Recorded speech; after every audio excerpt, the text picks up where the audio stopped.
இது கதை சொல்றேன்னு ஏமாத்திட்டு போயிட்டியே. கதை தானே?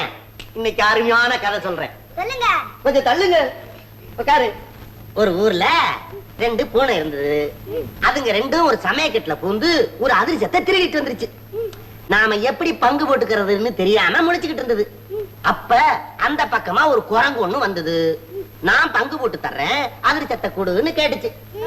கொடுத்தா தானே கதை வரும். அப்ப அந்த குரங்கு கையில ஒரு தராசு ஒண்ணு வச்சிருந்தது. அப்புறம் அந்த அதிர்ஷ்டத்தை 2ஆ பிச்சு 2 தட்டுல வச்சது. ஒரு தட்டு கீழே போயிருச்சு.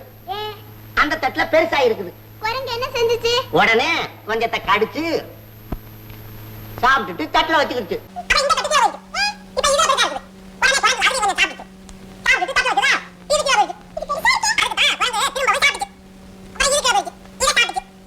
இத சாப்பிட்டுச்சு. அப்புறம் இதையும் சாப்பிட்டுச்சு.